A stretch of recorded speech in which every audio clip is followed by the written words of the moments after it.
동지기도 3일째입니다.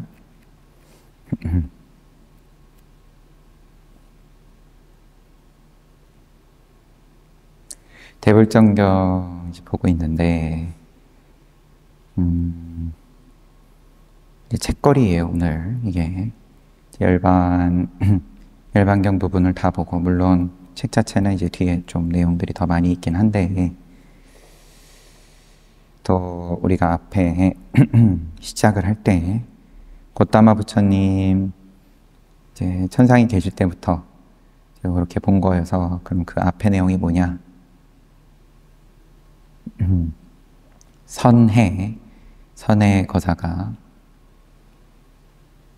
원래 이름이 뭐죠? 한자로는 선해고, 이제 과거 전생에 뒷방가라 부처님께 머리를 풀어가지고 물 웅덩이에 부처님께서 지나가시는데 발이 젖지 않게끔 하는 이제 그런 이제 모양을 쓰고 또 수기를 받았던, 이제 그 이야기부터 본 게 아니라 그 앞에 내용들이 좀 있죠. 그 내용과 그 다음에 이제 과거에 또 24분의 부처님들,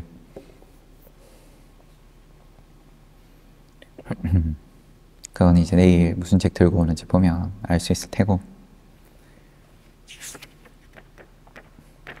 부처님 이제 다비도 하고 사리를 가지고 이제 서로 전쟁이 날 뻔했지만, 갈등이 고조되었지만 도나 바라문이 중재를 잘 해서 그만한 권위가 있었다.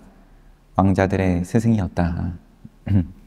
그래가지고 이제 다들 거기에 수긍했다. 나눠 가지는데 수긍했다.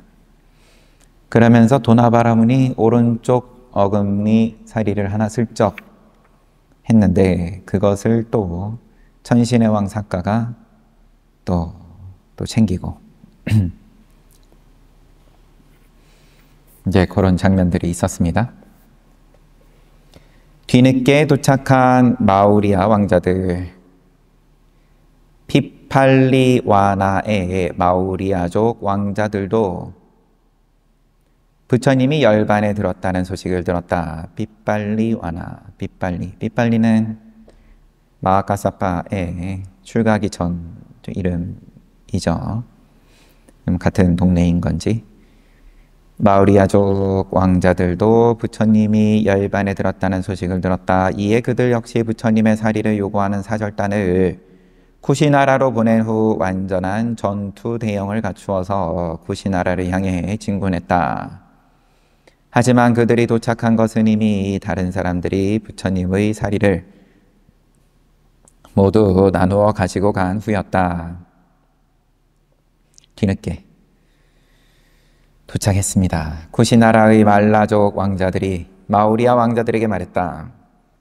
다들 가고, 여기 쿠시나라의 말라족 왕자들은 자기네 땅이니까 뒤늦게 온 마우리아족 왕자들에게 그대들 몫으로 줄 사리가 남아있지 않소. 우리도 양보 안 해가지고 한바탕 전쟁이 벌어질 뻔했다가 겨우 나눠 가진 거다. 이미 다른 사람들이 모두 나눠간 상태요. 지금 있는 것이란 부처님을 화장하고 남은 숫 조각뿐이요. 그리어 마우리아족 왕자들은 숫 조각만 가지고 돌아가야 했다. 다비할 때 태웠던 타고 남은 걸, 숫 조각을 가져갔다. 부처님의 사리를 가지고 간 사람들은 부처님을 공경하는 의미에서 사리탑을 안치했다. 우선 마가다의 아자타사뚜는 라자가시에 큰 탑을 세워 수도에 부처님의 사리를 안치했다.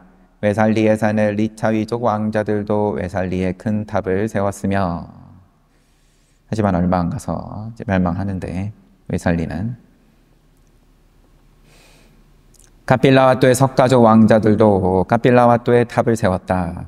여기도 이제 고살라국의 멸망을 당했는데, 그 멸망의 정도가 어느 정도인지를, 그러면 도시 자체가 완전히 없어지지는 않은 모양이고 카필라와토의 탑을 세울 정도니까, 알라카파에 사는 카불리족 왕자들은 알라카파에, 라마 마을에 사는 꼴리아족 왕자들은 라마에, 웨타디파에 사는 바라문들은 웨타디파에 탑을 세워 부처님의 사리를 안치했다.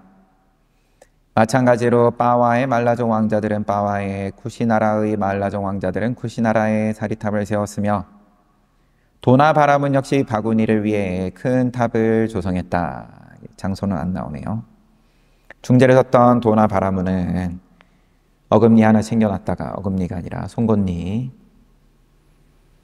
없어져 버리고 어쩔 수 없이 이제 바구니만 챙겼는데 이제 큰 탑을 조성했다. 빗발리 와나의 마우리아족 왕자들도 숫 조각을 위해 큰 탑을 지었다. 그래서 사리를 나누어 가진 곳 8군데, 그 다음에 바구니 챙겨간 도나바라문, 그리고 숫 챙겨간 마우리아족 왕자들 해서 그럼 도합 이제 10군데.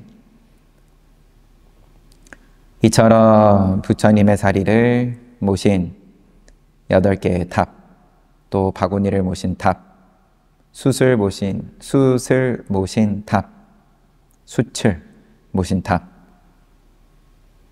그래서 10개의 탑이 조성되었다.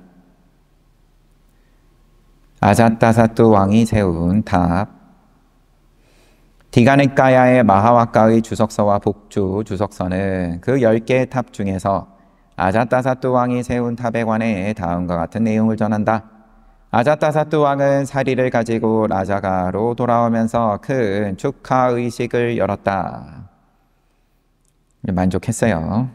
그래도 이제 부처님 사리를 전부 다 이제 마가다국에다가 모실 수 있을 거라고 생각은 안 했겠죠. 그래도 일부라도 얻을 수 있게 된 것에 대해서 축하했다. 그는 쿠시나라에서 라자가에 이르는 25요자나의 길을 8우사바의 넓이로 평평하게 정돈했다. 마치 말라조 왕자들이 시읍 중앙의 회당에서 마쿠타반다나 사당까지 부처님 유해를 모시고 또 다비했던 동쪽 문 바깥에 있는 마쿠타반다나 사당까지의 길을 정돈했던 것처럼 도시 중앙에서. 그런데 이제 규모가 크죠. 마가다국은 선진국, 강대국이니까 아예 쿠시나라에서 이제 라자가까지 길을 정비했습니다. 부처님의 사리가 통과하는 길을 정돈한 것이다. 그리고 그 길을 따라서 군중들을 위한 자리를 만들어 그들로 하여금 사리가 지나가는 장관을 볼 수 있게 했다.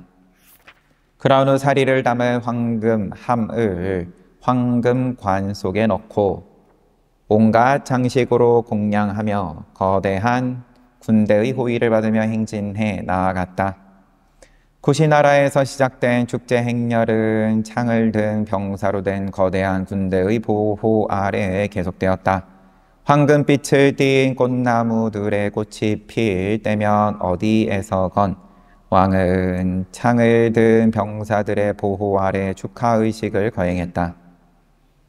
그 같은 축하의식은 꽃이 피어있는 한 지속되었다. 행렬이 한 곳에서 다음 장소로 옮겨가면 엄청난 행렬의 축하의식용 수레들이 따라 움직였으며 축하의식이 거행되는 곳에서는 7일간 머물며 의식을 치렀다. 그릇된 믿음을 지닌 사람들은 그를 두고 다음처럼 비난했다. 그릇된 믿음, 외도들. 이제 축하의식이 거행되는 곳에는 7일간 머물며 의식을 치르고 또 다음 장소 가고, 그러면 이게 행진이 또 축제 행렬이 얼마나 오래 지속되었는지 모를 정도예요. 쉬지를 않았다. 아자타사뚜 왕은 사람들의 바람은 아랑곳하지 않고 사문 곧다마의 장례의식을 치렀으며 그처럼 어마어마한 축제를 벌여 많은 사람들로 하여금 생업을 소홀하게 만들어 살기 힘들어졌다고 말이다. 그처럼 사견을 지닌 8만 6천 명의 사람들은 삼보에 대해 그릇된 생각을 한 결과 4가지 악취에 재생했다. 12를 그러면 책임질 수 없는 시비를 했다. 그래가지고 이제 안 좋아졌다. 악취에 재생했다.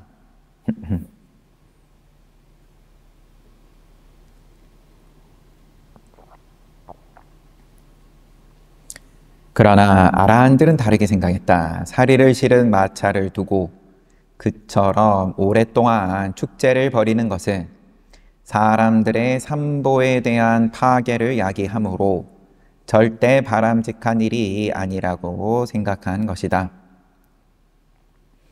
똑같이 축제를 오랫동안 벌이는 것이 바람직하지 않다. 똑같이 그러면 그 생각은 같았는데 아라한들은 오랫동안 축제를 벌이면 부처님께서 정하신 계율이 손상될 우려가 있다. 그래서 이제 부처님과 부처님의 가르침을 삼보를 보호하는 입장에서 바람직하지 않다라고 생각을 했고, 아라한들은 외도들은 이제 곶다마의 장례식을 너무 오래 치르느라 사람들이 생업을 소홀히 하게 되어서 살기 힘들어졌다라고 시비를 한 거고,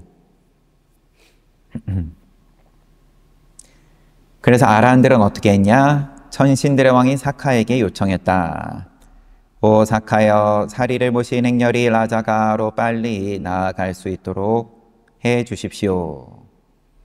존자들이시여, 아자타사투처럼 삼보에 귀한 범부도 없습니다. 그는 내 충고를 받아들이지 않을 것입니다. 그러니 좀 더 독특한 방법을 사용하는 것이 어떻겠습니까? 제가 악마처럼 무시무시한 모습으로 변신하여 사람들 앞에 나타나겠습니다. 그때 존자들께서는 아자타사투 왕에게 이렇게 말하십시오. 오 왕이여, 부처님 사리를 모신 채 오래도록 축제를 하였기에 전신들이 화가 났습니다. 그러니 어서 라자가로 가는 길을 재촉하십시오. 그러면 아자타사투 왕은 그 행보에 속도를 가할 것입니다. 그냥 간단하게 얘기하면, 좋게 얘기해가지고는 제 말 안 들을 건데요. 사카가 아자타사투 왕은 삼보에 귀의를 해가지고, 삼보의 귀의가 그 믿음이 특별하기 때문에 내 충고를 받아들이지 않을 겁니다. 그러니까 무시무시한 모습으로 나타나서 이제 좀 정신 차리게 해야 됩니다. 그러는 사카는 자신이 제안한 대로 무서운 악마의 모습을 한 채 사람들 앞에 나타났다. 이에 존자들은, 아라한들은 아자타사투 왕에게 말했다. 오 왕이여, 부처님 사리를 모신 채 오래도록 축제를 하였기에 천신들이 화가 났습니다. 그러니 어서 라자가로 가는 길을 재촉하십시오.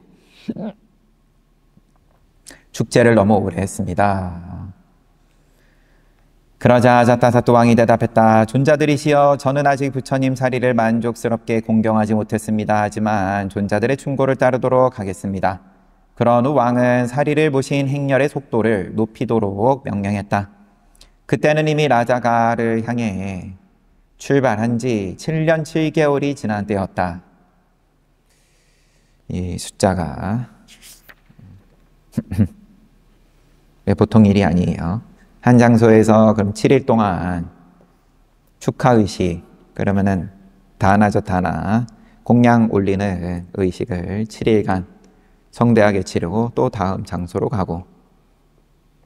그런데 그게 7년 7개월이 지났다. 그로부터 7일 후 부처님 사리를 모신 행렬은 드디어 라자가에 도착할 수 있었다. 쿠시나라에서 출발한 지 7년 7개월 7일이 지나서야 라자가에 이른 것이다.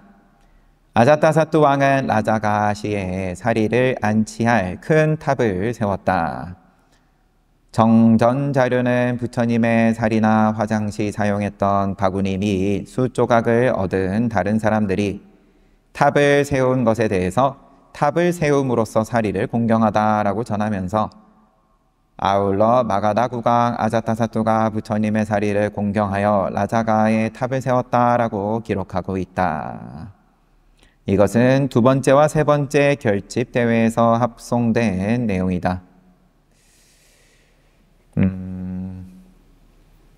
그만큼 이제 근거가 있는 말이다라는 건데, 탑을 세움으로써 사리를 공경하다. 그러니까 사리탑이 세워졌다는 건 명시가 돼 있고, 그 다음에 마가다 국왕 아자타사뚜가 부처님의 사리를 공경하여 라자가의 탑을 세웠다라고 기록하고 있다. 그러면 다른 분들은 그냥 탑을 세운다 그러고 가져갔다 정도로만 기록이 돼 있다는 말인 건지.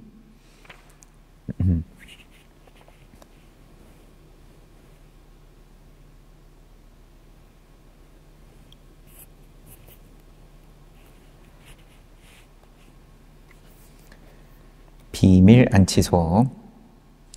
여러 사람들에 의해 탑이 조성되고 그 속에 사리가 안치되자 마하카사파 존자는 신통을 이용해 그 사리들의 미래를 살펴보았다. 사리탑들이 잘못된 견해를 가진 자들에 의해 도굴당할 우려가 있다. 그러나 비밀 안치소를 설치한다면 그 사리들의 훗날 아소카 왕에게 발견되어 남쪽 잠부디파 대륙 전역에 유포될 것이다. 그렇게 되면 천신과 인간들에게는 크나큰 이익이 될 것이다. 뭔가 숨겨놔야 된다. 그렇지 않으면 도굴당한다. 마하카사파 존자는 아자타사뚜 왕에게 가서 엄숙하게 말했다. 대왕이여, 사리의 안전을 위해 비밀 안치소를 짓는 것이 좋을 것 같소. 그러자 왕이 알겠습니다. 비밀 안치소를 짓는 일은 제게 맡겨주십시오. 그런데 다른 곳에 있는 사리들은 어떻게 모으면 좋겠습니까? 이 말을 보면 다른 각각의 종족들, 왕자들이 가져갔는데 그거를 지금 모으겠다는 말인지, 이에 마하카사파 존자가 다른 왕들과 바라문들이 가지고 간 사리를 모으는 일은 우리의 책임이지 왕의 소관이 아닙니다. 저희가 알아서 할게요. 왕은 존자의 대답을 듣고 알겠습니다. 존자시여, 존자들께서는 사리를 모으십시오. 저는 곧바로 비밀 안치소를 짓는 일을 진행하겠습니다. 그런 후 마하카사파 존자는 사리를 지니고 있는 사람들에게 갔다. 그리고 비밀 안치소에 사리를 모셔야 하는 이유를 설명했다. 그러자 사람들은 개인적으로 공경할 수 있을 정도의 사리만 남긴 채 대부분을 가사파 존자에게 주었다. 가사파 존자는 사람들로부터 많은 사리를 모아 라자가로 돌아왔다. 그런데 마하카사파 존자가 들르지 않은 곳이 있었다. 바로 라마 마을이었는데, 꼴리아족, 그곳에는 용이 사리를 지키고 있어 도구를 걱정하지 않아도 되었다. 마하카사파 존자는 훗날 스리랑카의 마하체티야 사당이 세워질 때 라마의 사리가 그곳에 안치될 것임을 보았다. 그래서 비밀 안치소에 안치할 필요가 없었던 것이다. 마하카사파 존자는 라자가하 북동쪽에 있는 어떤 지역에 다다라 엄숙히 원했다. 이곳의 땅은 흠이 없고 깨끗해야 할 것이다. 만일 바위가 있다면 지금 당장 사라져야 할 것이며 물이 나오는 일 또한 없어야 할 것이다.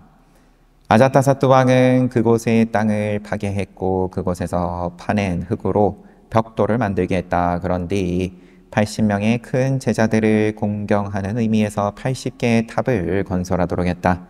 그러면서 사람들이 지금 무슨 일을 하고 있는지 물어올 때면 80명의 큰 제자를 공경하기 위해 탑을 건설하는 중이라고 대답했다. 어느 누구도 그 아래 부처님의 사리가 안치되리라는 것을 알 수 없었다. 비밀 안치소를 만드는 작업은 착착 진행되었다. 땅속 80완척의 깊이로는 80완척의 깊이로는 구리로 된 보랑이 놓였으며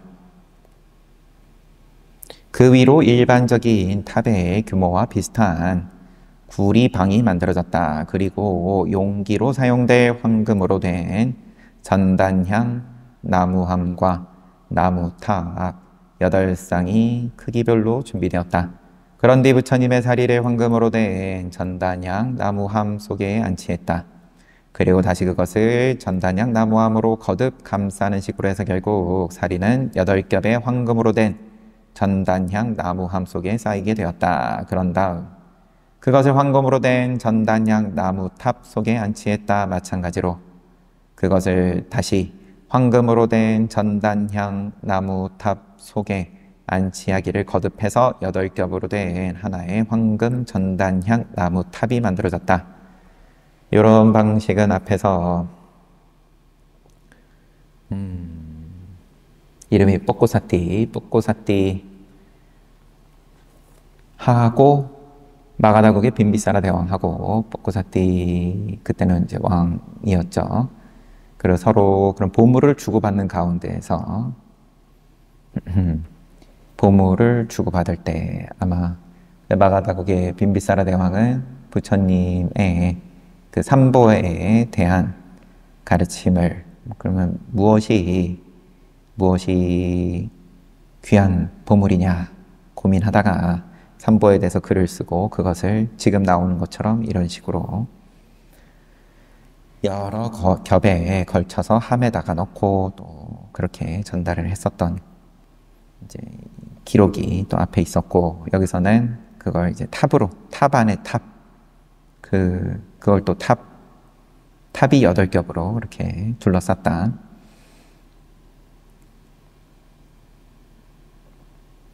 또다시 그것을 상아로 만든 함 속에 넣었으면, 그러면 이 탑이, 나무 탑이 사람이 드나드는 그런 탑이 아니네요.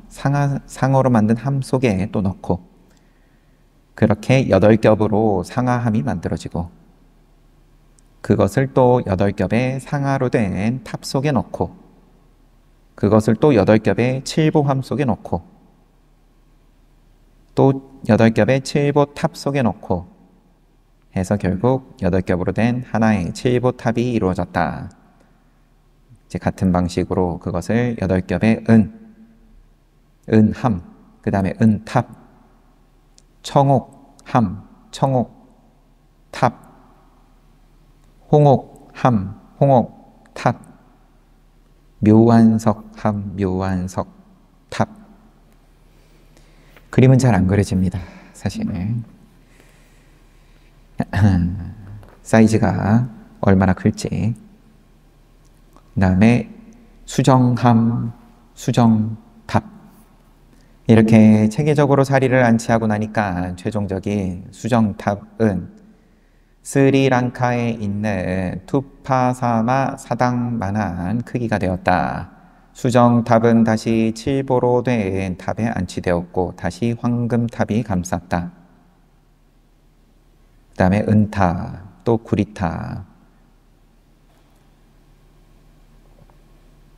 구리탑 안에는 칠보가 뿌려지고 그 위로 수천의 꽃들이 흩뿌려지고 작은 조각상들이 그 안에 놓이고, 즉 부처님의 550가지 본생담과 80명의 대제자들, 부왕 숫도다나, 어머니 마하마야 대위 같은 시기에 태어난 7가지 짝들을 새긴 작은 조각상들이었다. 또한 그 안에는 물을 가득 채운 500개의 황금 항아리, 500개 은 항아리, 500개 황금 깃발, 향기 나는 기름으로 채운 500개의 황금 등잔, 500개의 은 등잔이 빛이 되었다. 모든 일이 끝나자 마하카사파 존자는 엄숙히 서원했다. 꽃들은 신선함을 유지해야 한다. 향들은 향기를 유지해야 한다. 등불은 그대로 빛나고 있어야 한다. 그런 후 황금판 위에 이런 문장을 새겼다. 훗날 피야다사라는 이름의 왕자가 아소카라는 이름의 법왕으로 등극할 것이다. 그는 이 사리들을 남쪽의 잠부디파 대륙 전역에 유포할 것이다. 그러한 후 아자타사뚜 왕은 칠보로 꾸민 안쪽 탑의 모든 입구를 철저히 봉쇄했다. 마찬가지로 안쪽 탑을 차례로 수용하고 있는 황금탑, 은탑 봉쇄했다. 가장 밖에 있는 구리탑의 문을 잠궜다. 강철로 만든 자물쇠에다 미래의 궁핍한 왕이 있으면 이 홍옥을 부처님 사리를 공경하는 데 사용하시오 라고 새긴 홍옥을 붙여놓았다.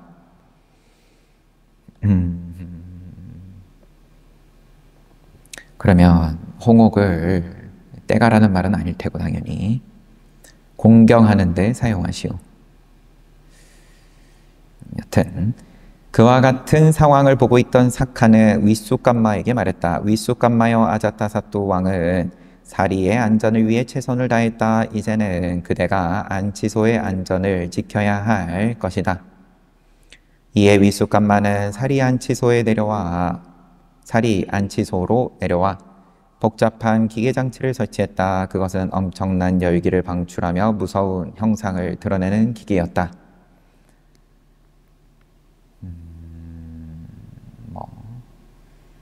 윗수감마는 이처럼 사리 안치소를 안전하게 만든 후 천상세계로 돌아갔다. 아자타사뚜 왕은 이에 더해서 돌로 된 승원을 세울 때와 같은 형식의 건축물을 사리 안치소 주위에 세웠다. 그런 후 건축물 벽 위 전체에 하나의 바위 판을 덮었으며 이제 다 감쌌다. 그 위로 다시 흙을 덮었다. 그 흙을 평평하게 정돈한 후 그 위에 돌로 된 탑들을 세웠다. 사리 안치소를 위해 이토록 정교한 조처를 취한 마하카사파 존자는 얼마 후 열반에 들었다. 아자타사뚜 왕도 자신의 업에 따라 다음 생으로 재생했다. 아자타사뚜도 왕위를 찬탈당하죠. 자기 아들에게. 그러한 일이 5번에 걸쳐서 계속 이어졌다. 그 당시 사람들 모두가 죽어버렸다. 그렇다. 정신적인 것이든 물질적인 것이든 모든 유의법은 이처럼 무상하고 불안정하며 무서운 본성을 지닌다.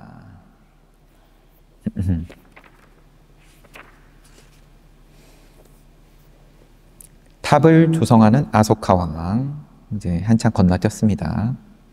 그래서 부처님 사리에 대한 내용이니까. 부처님이 열반에 든 지 200년이 지나 피야디사라는 한 왕자가 아소카 왕으로 등극했다. 그는 마하카사파 존자가 보존해 놓은 부처님의 사리를 발굴하여 남쪽 잠부디파 대륙 전체에 걸쳐 많은 탑을 세웠다. 이 이야기가 아래에 나온다. 아소카 왕은 닝로다 사미의 도움과 지원을 받아 200년이 지난 상황이에요.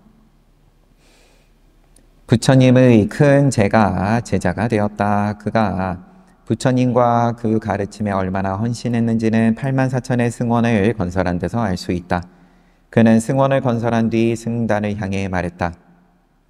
존자들이시여, 저는 84,000의 승원을 건설했습니다. 그런데 부처님의 사리는 어디에 있는 것입니까? 존자들이 우리는 마하카사파 존자와 아자타사뚜 왕이 사리 안치소를 만들었다고만 들어왔습니다. 그 정확한 위치는 모릅니다.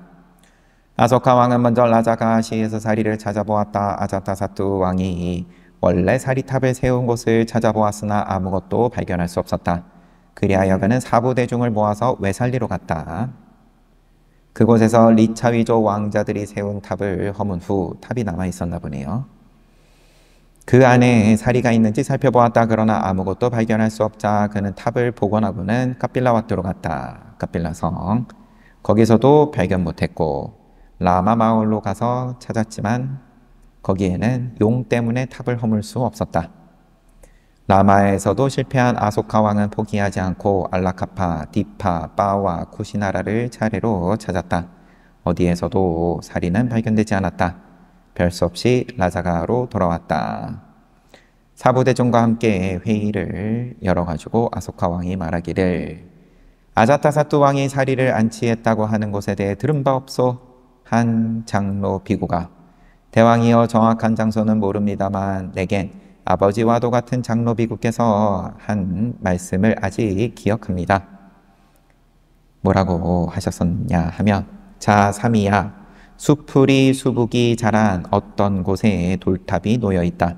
우리 그곳에 가서 예를 올리자. 그곳에 꽃을 바치자. 그런 후 그곳에 가서는 이렇게 말씀하셨습니다. 삼이야 이곳을 잘 챙겨라. 이것이 제가 알고 있는 전부입니다. 나이가 많은 장로 비구가 이제 자기 3일 때 들었던 게 있다.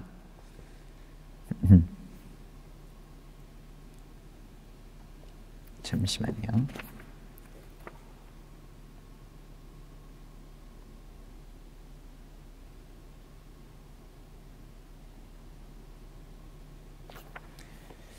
아소카 왕은 장로 비구가 한 말을 주의 깊게 들었다. 그리고 비구의 기억 속에 남아있는 장소를 찾았다.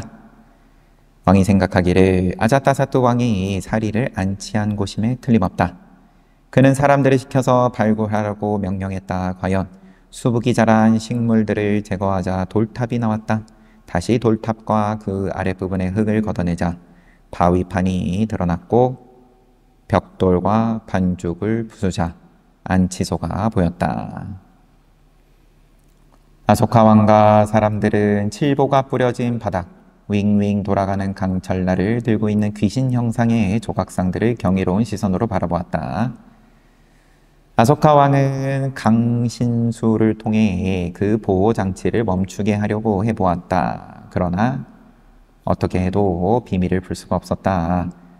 그러자 아소카 왕은 천신들을 불러서 저는 84,000의 승원에 부처님 사리를 안치하고 공양하고자 합니다. 천신들께서는 아무쪼록 저의 노력을 방해하지 말아 주십시오.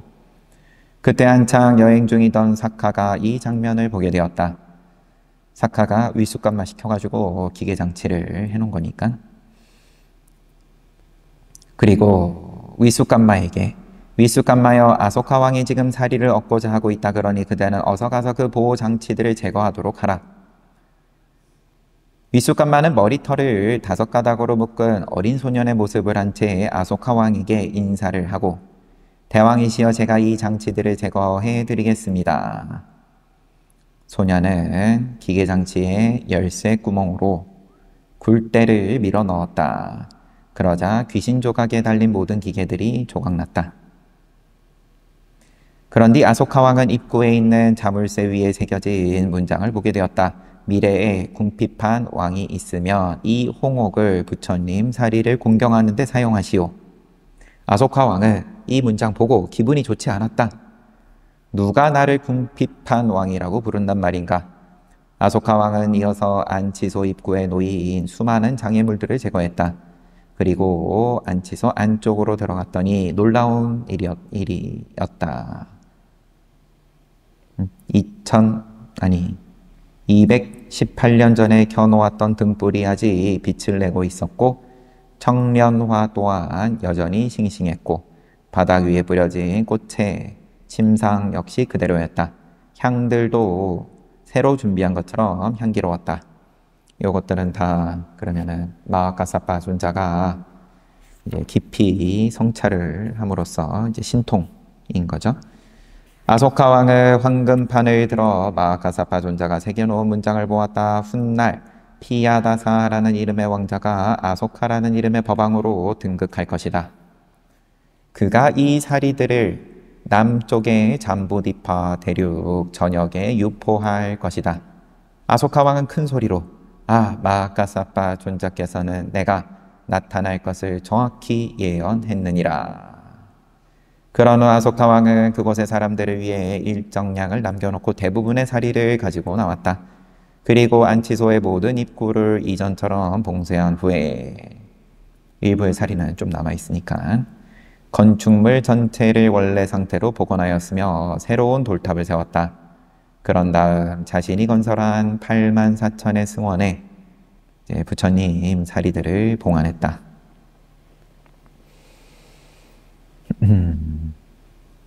부처님을 기리며 부처님에 대한 이야기를 끝맺을 시점에 이르러 우리는 부처님에 대한 모든 이야기를 관통하는 경사스러운 날들에 주목해야 한다. 경사스러운 날들이란 다음과 같다. 회임하는 날, 출생하는 날, 출가하는 날, 성불하는 날, 초전법륜의 날, 반열반의 날, 그 다음에 화계에 의해 유해가 불타던 날, 답인 날이겠죠? 그러면 7일 7날이에요. 1번부터 보살은 대겁 67년 아살하 월의 보름날 화요일에 회임되었다. 대겁 68년 외사카월 보름날 금요일에 탄생하였다. 대겁 97년 아살하월 보름날 월요일에 출가했다. 대겁 103년 외사카월 보름날 수요일에 완전한 깨달음을 얻었다. 103년 아살하월의 보름날 토요일에 최초로 법을 설했다. 148년 외사카월의 보름날 화요일에 열반에 들었다. 부처님의 유해는 대겁 148년 외사카월에 달이 기우는 12번째 날 일요일에 화계에 의해 화장되었다. 그러면 보름날 열반에 드시고 그러면 이제 달이 기우는 거죠. 보름날부터. 근데 12번째 날에 화계에 의해서 화장되었다. 레디 사야도는 이제 미얀마 스님입니다. 이 책 쓰신 분은 이제 민군 사야도. 레디 사야도는 그 위치가 굉장히 높은 위치이신 걸로 보여요. 신자들로 하여금 부처님을 기억하고 공경하게 하기 위해서 이상의 7일과 관련해 다음에 시를 지었다. 레디 사야도의 시를 마지막으로 소개하면서 마치네요. 1만 세계의 천신과 브라만 신들의 청원으로 내가 존경에 맞지 않는 3계의 주인께서 아살하월 보름날 화요일에 도솔천에서 어머니의 태로 내려오셨네. 천신과 인간의 평화를 약속하는 일이었네. 천신, 그 다음에 브라만 신들이 도솔천에 계시는 부처님께 세상에 놔두실 때입니다. 회임 후 10달 지난 대겁 기원 68년 외사카월 보름날 금요일에 룸비니 동산에 서늘한 그늘 아래서 주인께서 탄생하셨네. 이 놀라운 일을 공경하기 위해 대지가 크게 진동했으니 이때 천신과 인간을 위한 열반의 도시로 향하는 길이 놓였네. 16의 어린 나이에 삼시전을 받아서 그러면은 이제 이 계절별로 여름 궁전, 우기 궁전, 겨울 궁전 13년 동안 제왕의 호사를 누리며 살았네. 29의 젊은 나이에 천신들이 화작한 징조들을 보고 사문유관상이죠. 종교심에 압도되었네. 13년 동안 제왕의 호사를 누리면서 사만의 궁녀들에 둘러싸여서 살다가 노인 보고 충격받으시고 병자 보고 충격받으시고 그 다음에 장래 행렬 보고 그리고 사문 보고 저기 좋다. 그런 후 출가하여 조용히 숲속에서 독거했네. 그때가 아살하 월의 보름날 월요일이었네. 숲속에서 독거한 지 6년이 지나자 완전한 깨달음의 시기가 왔네. 외사카월 보름날 수요일에 보리수를 근엄한 닷집으로 삼은 패하지 않는 자리에 앉아서 성가신 악마의 군대를 물리쳤네. 1만 세계가 세존의 출현을 기뻐했네. 이 위대한 사건은 3개의 시민들을 위한 정신적인 안전을 포고한 것이었네. 패하지 않는 자리. 패하지 않는 자리에 앉으셔서 악마의 군대를 물리쳤다. 자리를 잘 지키셨다. 부처님은 미가다와나 공원으로 가서 5 고행자와 1만 세계에서 온 천신 브라만신들에게 법을 설했네. 전법륜경을 설했네. 그것은 아살하 월의 보름날 토요일의 일이었네. 그때 법에 큰 북이 처음 울렸네. 녹야원 사슴동산에서 이제 5 수행자들과 또 1만 세계의 천신 브라만신들에게 법을 설하셨다. 그뒤 45년 동안 부처님은 법을 통해 1만 세계에 속한 3개의 대중들을 안전한 저쪽 언덕으로 건너게 했네. 파라미타다. 바람일다. 대거 148년 외사카월 보름날 화요일에 80의 연세가 되었을 때 말라족 지방인 쿠시나라에 있던 한 쌍의 산라나무 아래에서 부처님은 궁극적인 멸진을 성취하셨네. 1만 세계에는 어두운 그림자가 던져졌네. 이미 결의한 바 있어 부처님의 경이로운 황금빛 유회는 스스로 불타올랐네. 그리고 후대를 위해 8부분으로 된 사리를 남겼네. 그것은 외사카월에 달이 차오르는 일요일의 일이었네.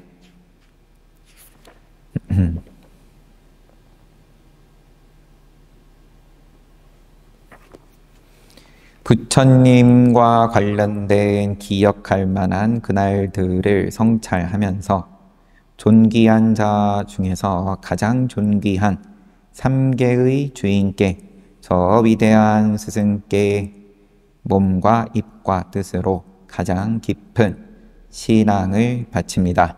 아울러 이런 선행으로 인해 모든 축복이 저에게 쏟아져 내리기를 바랍니다.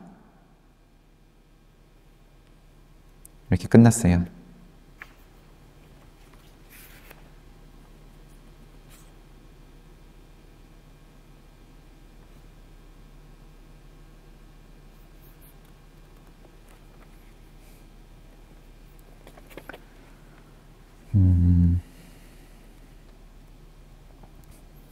소감을 들어봐야 할 텐데.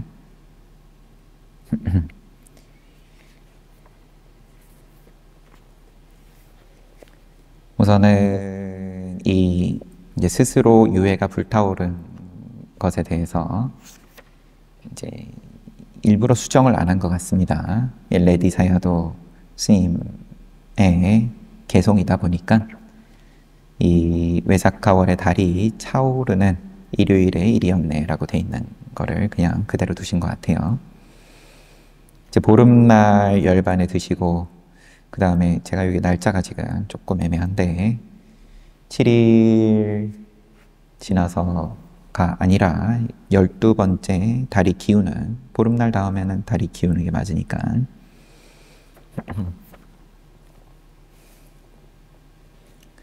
뭐 그런 거야. 뭐 그런 거고. 그리고 이제 마지막 개송이 부처님께 가장 깊은 신앙을 바칩니다. 그리고 이런 선행으로 인해서 모든 축복이 저에게 쏟아져 내리기를 바랍니다. 네, 이렇게 마무리가 됐어요. 철저하게 자기 이익을 생각해라 이런 거죠. 그럼 뭐가 이익이냐? 뭐가 이익이냐? 그러면은 빠세나디 꼬살라 대왕도 부처님께 수시로 드나들면서 한참 신심이 있을 때, 그러면서 부처님께 이것도 물어보고 저것도 물어보고 할 때, 선업을 짓는 사람은 자기한테 자기를 가장 사랑하는 사람이다. 왜냐하면 그것이 본인한테 이익이 되기 때문에, 선업이 나에게 이익이 된다. 이게 이제 조금 이제 눈에 보인다. 그래서 너무 신기하다, 대단하다. 그러면서 부처님께 가가지고는 이야기를 한 거겠죠, 아마도. 자기를 사랑하지 않는 사람이 악업을 행한다. 스스로에게 손해를 끼친다. 그래서 잘 봤습니다. 이제 이렇게 마무리 지으니까 왠지 이제 다른 책 봐야 될 것 같긴 한데, 그래서 자기에게 이익이, 그럼 어떤 게 이익이 되냐, 여기에 대해서 지혜가 있으면 그러면은 스스로 알아서 주변에 휩쓸리지 않고, 공업에 휩쓸리지 않고, 또 아니면은 또 자기 업에 또 거기에 끄달리지 않고 철저하게 이익이 되는 쪽으로 가겠지만, 지혜가 부족하면 그러면은 그냥 부처님 시키시는 대로 하면 된다. 그런 입장으로서 그러면 이제 계율을 또 얘기하는 거고.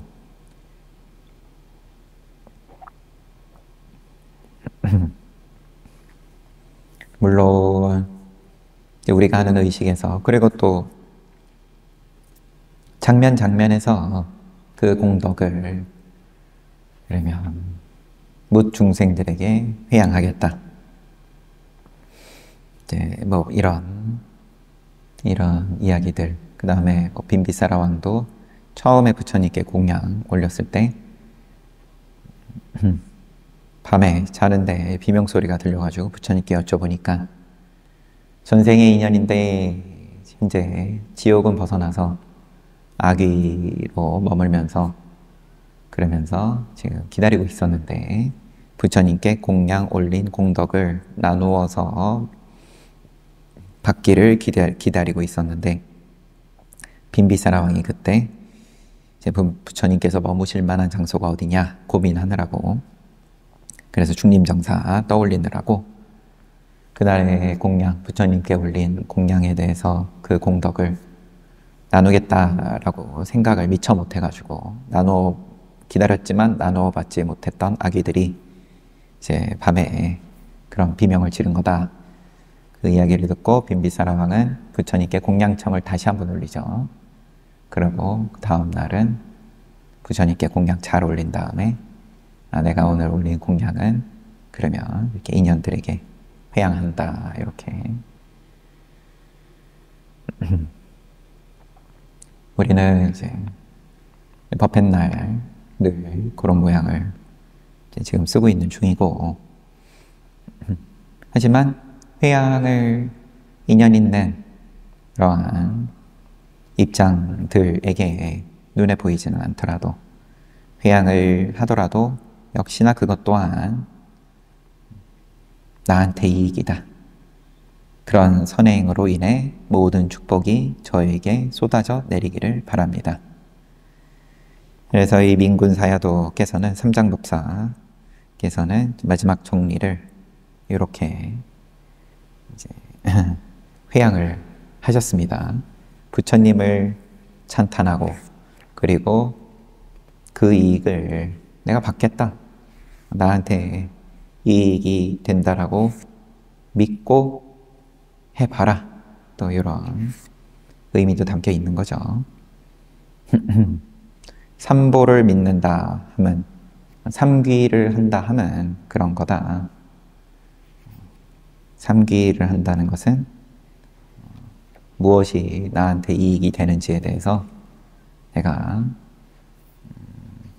알고 가든 모르면 모르는 대로 내가 한번 끝까지 가보겠다.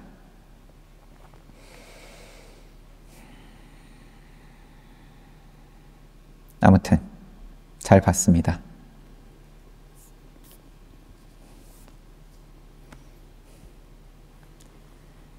잘 봤습니다.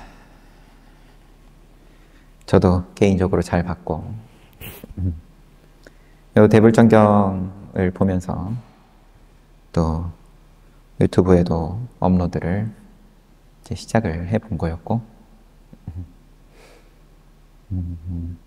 뭐 보시는 분들이 많고 적고 문제 이전에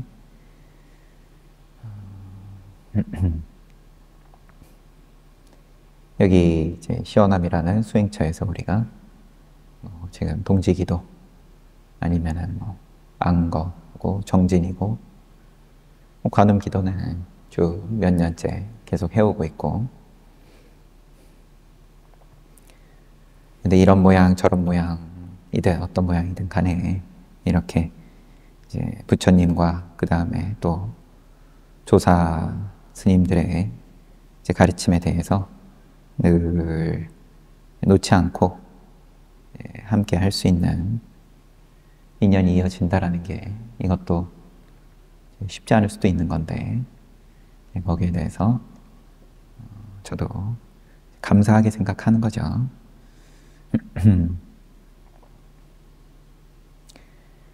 너무 자꾸 얘기하면 뭔가 회양 분위기로 갈 것 같아서 회양은 이제 동짓날 할 예정이므로 여기까지 하고 또 쉬었다가 정진하고 공양합시다.